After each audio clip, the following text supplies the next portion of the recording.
If you've watched one of my videos before, then you will no doubt know that I love pixel art games. So I want to put together this video looking at 10 upcoming pixel art games. 8 of them are said to be releasing this year, 2 are just must-watch games because of how good they are. If you like it, leave a comment. Perhaps surprisingly here, I'm leading in with a 2.5D MMO Souls-like action kind of game that has procedurally generated worlds and combat that is explained as directional based, but I think just looks fantastic with different melee and ranged weapons to get your head around.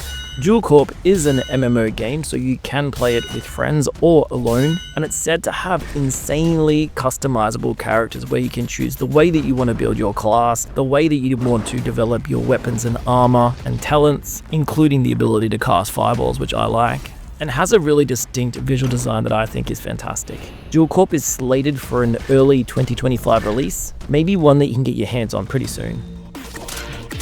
Moving on to the very cool atmospheric colony sim game called Tinkerlands, stated to have a release at some point in 2025. In this game, you have the ability to play either solo or in co-op as you craft, explore, and fight your way across islands that look really fun. You will find yourself stranded and need to scavenge around, finding different materials, and then using your crafting ability to get weapons and gear that will further on give you the strength to survive this place. What drew me in with Tinkerlands is the ability to fight these really interesting looking large creatures, so it's not just a relaxing co-op kind of craft-a-thon.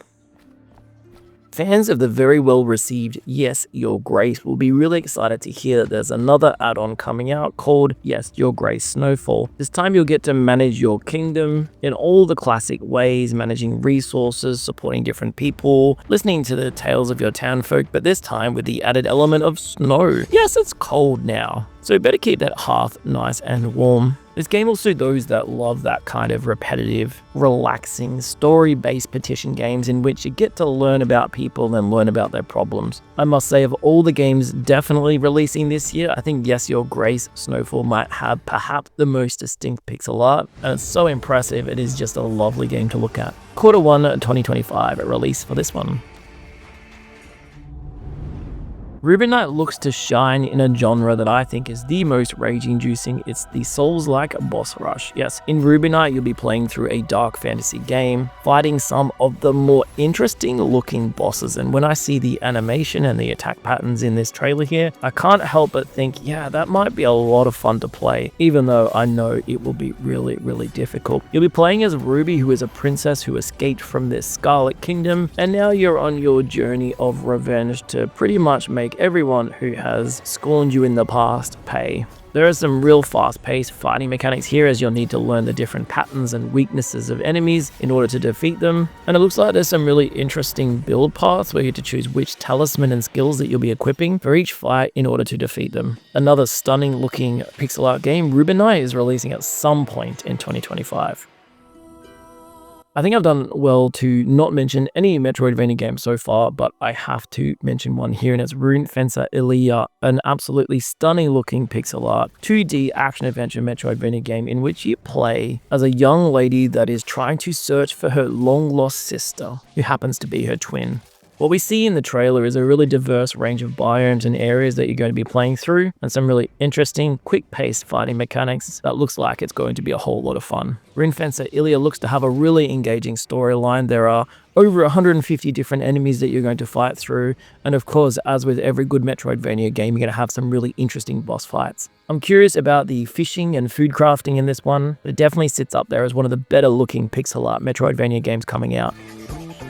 This one looks completely different to every other game in this video. It's called The Scramble Vice, set to release at some point in 2025, and you're playing through a futuristic Tokyo police department. And of course, since we are moving into the future, what are you dealing with? High-tech robot crime. I always knew those robots were going to get off the leash and start to deal some trouble. You use your exoskeleton and different police officers to fight these crimes, and what looks to be a really retro arcade-style action game. Some really fun looking characters are being shown here, and there's the ability to do some pretty epic things like riding motorbikes and cars. I think I saw some dinosaurs in the trailer as well. Correct me if I'm wrong there. I guess dinosaurs have come back in the future. They're probably robotic. Scramble Vice looks like it's going to be a lot of old-fashioned good fun.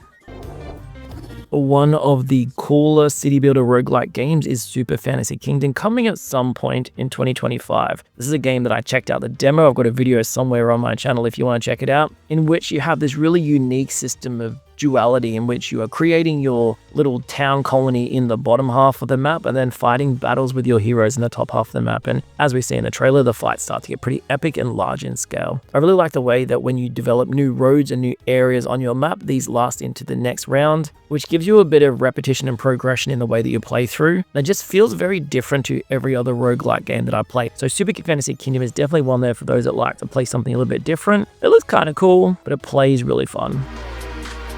Speaking of different, Freak to Flea Pit is a rhythm-based game that we've got here that actually, which looks to me like, despite a bit of fan service in the character designs, could be really fun, as you need to dance your way through 9 different elements of hell with some really cool sounding music. Now, where do all these ladies come into it? Well, this game happens to be not only a rhythm-based pixel art roguelike, but also a dating sim as well. So not really a genre that I usually delve into, but I can't deny that the trailer that we see here looks really fun, and I'm a big fan of rhythm games, so maybe I can play through for the story, you know, something like that. But Freak Flea Pit is listed as coming soon, so we're starting to get into those games, and I'm pretty hopeful they'll come out soon.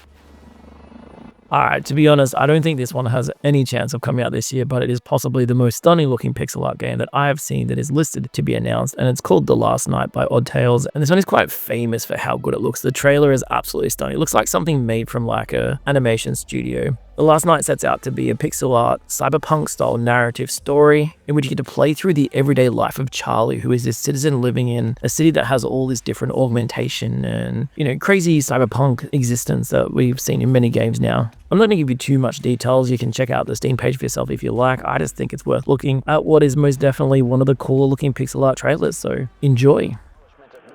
Speaking of absolutely stunning trailers, my last game, once again, perhaps coming out this year, is Replaced, a 2.5D sci-fi. Why is pixel art games really jumping into the sci-fi genre here, in which you actually play as an artificial intelligence that's trapped in a human body? Really cool sounding storyline. Replaced is an action platformer, this time set in the past, in the 1980s America, which makes me wonder how the AI storyline is going to delve together, in which you need to explore this dystopian story and pretty much uncover what's happening. I've read some threads that have said that there's a bit of a race between The Last Night and Replaced to see which epically good-looking pixel art game is going to release first. So if you've got any ideas there, let me know which one you think is going to come out.